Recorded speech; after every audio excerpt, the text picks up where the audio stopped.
Assalamualaikum warahmatullahi wabarakatuh. Perkenalkan, kami dari kelompok 4 ingin memaparkan materi tentang pengangguran dan inflasi. Adapun materinya yaitu yang pertama teori dan konsep pengangguran, yang kedua teori dan konsep inflasi. Pengertian pengangguran. Menurut Badan Pusat Statistik BPS, dalam indikator ketenagakerjaan, pengangguran adalah penduduk yang tidak bekerja namun sedang mencari pekerjaan atau sedang mempersiapkan suatu usaha baru, atau penduduk yang tidak mencari pekerjaan karena sudah diterima bekerja tetapi belum memulai bekerja. Ada beberapa teori pengangguran. Yang pertama, teori klasik. Teori klasik menjelaskan pandangan bahwa pengangguran dapat dicegah melalui sisi penawaran dan mekanisme harga di pasar bebas, supaya menjamin terciptanya permintaan yang akan menyerap semua penawaran. Yang kedua, teori Keynes. Dalam menanggapi masalah pengangguran, teori Keynes mengatakan hal yang berlawanan dengan teori klasik. Menurut teori Keynes, sesungguhnya masalah pengangguran terjadi akibat permintaan agregat yang rendah. Yang ketiga, teori kependudukan dari Malthus. Teori Malthus menjelaskan bahwa pertumbuhan penduduk cenderung melampaui pertumbuhan persediaan makanan. Dalam dia punya esai yang orisinal, Malthus menyuguhkan idenya dalam bentuk yang cukup kaku. Yang keempat, teori sosiologi ekonomi Marx. Analisis Marx pada abad 20 tentang struktur dan proses ekonomi yang tepat dibayangkan sebagai sistem kapitalitas kompetitif.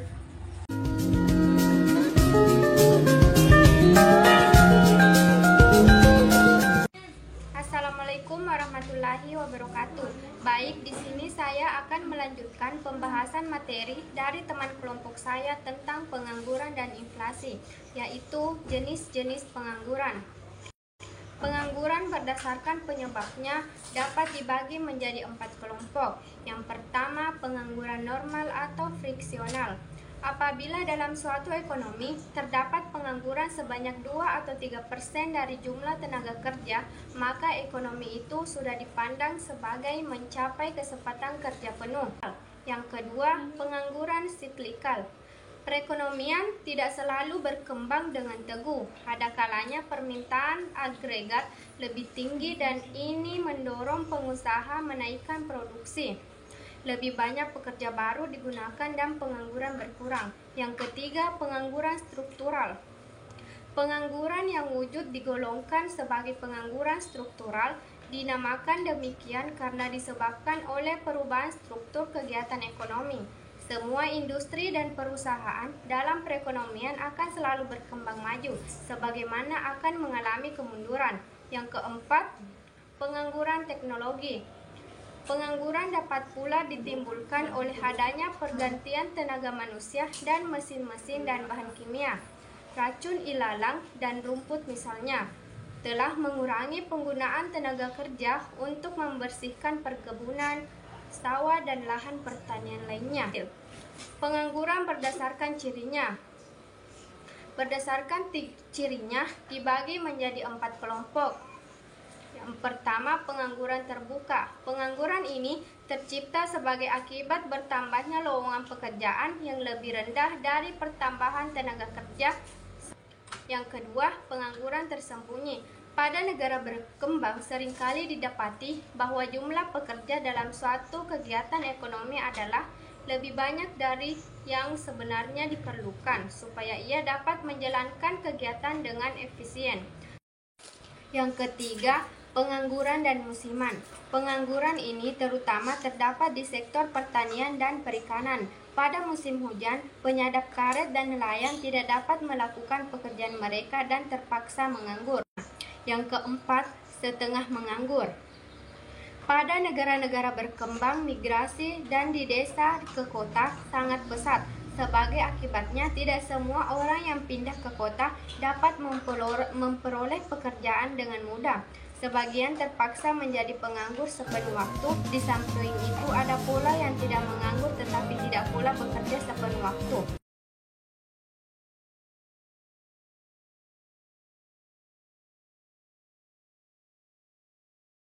Baik, saya akan melanjutkan materi selanjutnya tentang teori pengangguran dan inflasi.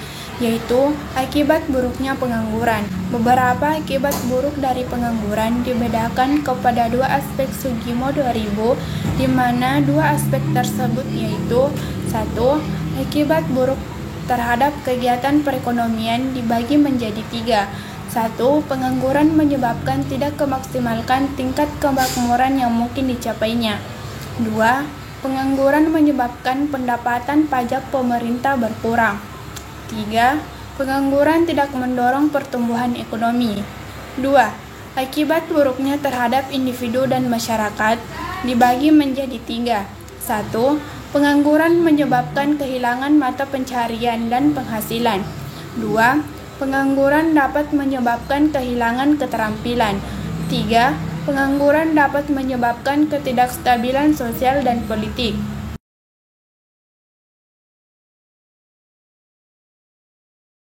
Pengertian inflasi. Inflasi adalah keadaan di mana tingkat harga secara umum cenderung naik dalam jangka waktu tertentu. Ini berarti bahwa harga barang dan jasa yang ada di pasar umumnya mengalami kenaikan. Inflasi dapat mengakibatkan daya beli masyarakat menurun. Jenis-jenis inflasi. Berdasarkan kenaikan harga, inflasi dapat dibagi menjadi 4 jenis, yaitu diantaranya 1. Inflasi ringan. Kenaikan harga di bawah 10% dalam setahun. 2. Inflasi sedang. Kenaikan harga antara 10% sampai 30% dalam setahun. 3. Inflasi berat. Kenaikan harga antara 30% sampai 100% dalam setahun. 4. Hiperinflasi atau inflasi tak terkendali. Kenaikan harga di atas 100% dalam setahun. Berdasarkan asalnya, inflasi dapat dibagi menjadi 2 jenis. 1. Inflasi dari dalam negeri atau domestic inflation. 2. Inflasi dari luar negeri atau imported inflation. Selain itu, terdapat juga jenis-jenis inflasi lainnya, seperti inflasi campuran atau mixed inflation yang terjadi akibat ketidakseimbangan antara penawaran dan permintaan. Baik, di sini saya akan melanjutkan materi dari teman saya yang sebelumnya. Nah, di sini saya akan memaparkan sedikit tentang teori inflasi. Terdapat beberapa teori yang menjelaskan tentang inflasi, yaitu yang pertama, teori kuantitas, yang dimana teori kuantitas merupakan teori yang paling tua mengenai inflasi. Namun, teori ini masih sangat berguna untuk menerangkan proses inflasi di zaman yang modern ini, terutama di negara-negara yang sedang berkembang. Yang kedua yaitu teori Keynes. Teori Keynes mengenai inflasi didasarkan atas teori makronya dan menyoroti aspek lain dari inflasi. Menurut teori ini, inflasi terjadi karena sesuatu masyarakat ingin hidup di luar batas kemampuan ekonominya. Proses inflasi menurut pandangan ini tidak lain adalah proses perebutan bagian rezeki di antara kelompok-kelompok sosial yang menginginkan bagian yang lebih besar daripada yang biasa disediakan oleh masyarakat tersebut. Yang ketiga yaitu teori strukturalis, yang dimana teori strukturalis ini mengenai inflasi yang didasarkan atas pengalaman di negara-negara Amerika. Teori ini memberikan tekanan pada ketegaran dari struktur perekonomian negara-negara yang sedang berkembang. Penyebab inflasi. Menurut Bank, inflasi dapat disebabkan oleh 3 hal. Yang pertama, tarikan permintaan. Inflasi ini timbul apabila permintaan agregat meningkat lebih cepat dibandingkan dengan potensi produktif perekonomian. Yang kedua, dorongan biaya. Inflasi ini timbul karena adanya depresiasi nilai tukar. Dampak inflasi di luar negeri, terutama negara-negara partner dagang. Peningkatan harga-harga komoditi yang diatur pemerintah. Yang ketiga, ekspektasi inflasi.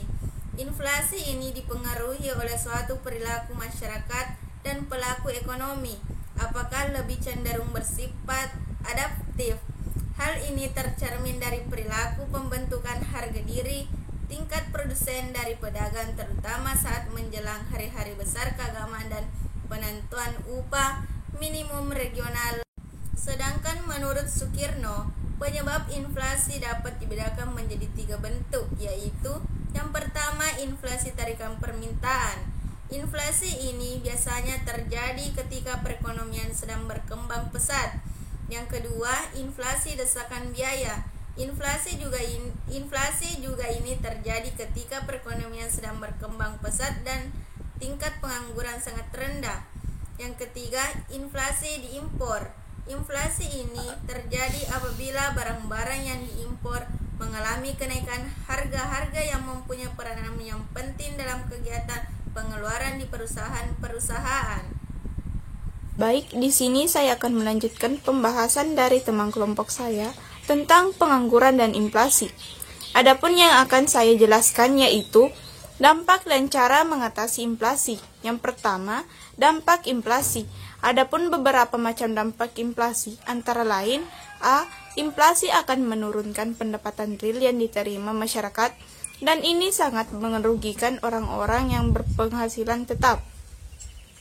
B. Inflasi menimbulkan dampak yang buruk pula pada neraca pembayaran, karena menurunnya ekspor dan meningkatnya impor menyebabkan ketidakseimbangan terhadap aliran masuk ke luar negeri. C. Inflasi akan mengurangi nilai kekayaan berbentuk uang, seperti tabungan masyarakat di bank nilainya akan menurun. 2. Cara mengatasi inflasi. Kebijakan moneter. Pemerintah dapat menggunakan kebijakan moneter melalui bank sentral untuk mengendalikan jumlah uang yang beredar dan mencapai kestabilan ekonomi. Contohnya adalah dengan mengatur suku bunga atau melakukan operasi pasar. Kebijakan fiskal. Pemerintah dapat menggunakan kebijakan fiskal seperti mengatur penerimaan dan pengeluaran pemerintah, menaikkan pajak, atau melakukan pinjaman untuk mengatasi inflasi. Kebijakan real atau non-moneter. Cara lain untuk mengatasi inflasi adalah melalui kebijakan real atau non-moneter, seperti peningkatan produksi, pengendalian harga, distribusi produksi, dan kebijakan upah. Selain itu, masyarakat juga dapat berperan dalam mengatasi inflasi dengan tidak berlebihan dalam membeli barang atau jasa, serta tidak panik menghadapi kenaikan harga.